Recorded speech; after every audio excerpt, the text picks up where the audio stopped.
જી, 2 દિવસ પહેલાં જે એસઓજીની જે ટીમે જીપીઓ ખાતેથી ઓલમોસ્ટ 60 લાખ જેટલા કિંમતના જે કબસિરફના જથ્થો એનડીપીએસ એક્ટ હેઠળ કબજે કરવામાં આવેલા હતા, એમાં જે હેલ્થકેર કંપની હતી એટલે પ્રામા હેલ્થકેર કંપનીના જે 2 સંચાલક છે, જેને આ જથ્થો મંગાવીને અને નોર્થ ઇસ્ટ અને બીજા રાજ્યોમાં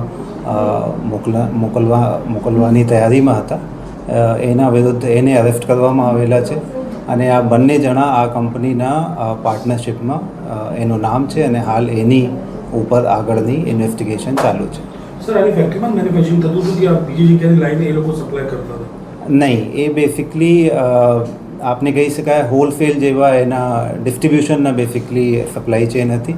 મેન્યુફેક્ચરિંગ જે ડ્રગ્સ અત્યારે આપને જે કબસિરફ પકડાયા છે એની મેન્યુફેક્ચરિંગ હિમાચલના કોઈ જે ડ્રગ્સ મેન્યુફેક્ચરિંગ કંપની હોય છે એમાં થયેલી છે.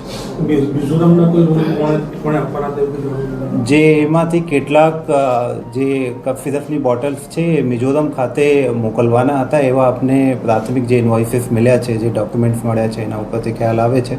અને મિઝોરમમાં બીજી કઈ જગ્યા ડિસ્ટ્રીબ્યુશન થવાના હતા અથવા બીજા કોઈ રાજ્યમાં પણ મોકલવાના હતા કે કેમ, એ બાબતની ત્યાંના લોકલ ફૂડ એન્ડ ડ્રગ્સ અને જે લોકલ એડમિનિસ્ટ્રેશન છે એના પાસેથી એ માહિતી મંગાવીને અને આગળની તપાસ કરવામાં આવશે.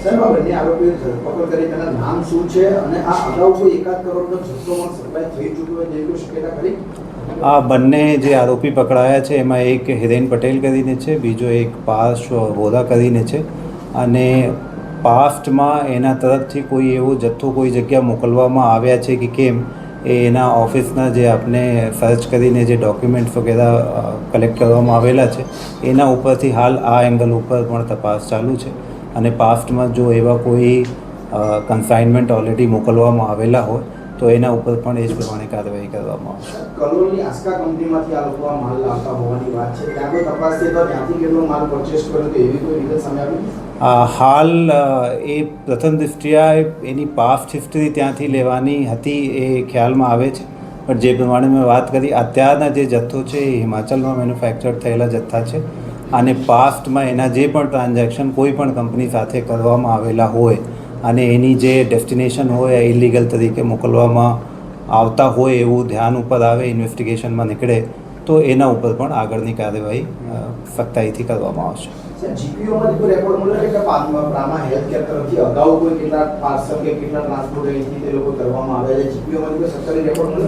એ આપને કલેક્ટ કર્યા છે ડોક્યુમેન્ટ, એ ઇન્વેસ્ટિગેશન હાલ ડેવલપમેન્ટ ઉપર છે. એમાં ફર્ધર કોઈ ડેવલપમેન્ટ હશે તો આપને ફરીથી એ બાબતની જાણ કરવામાં આવશે.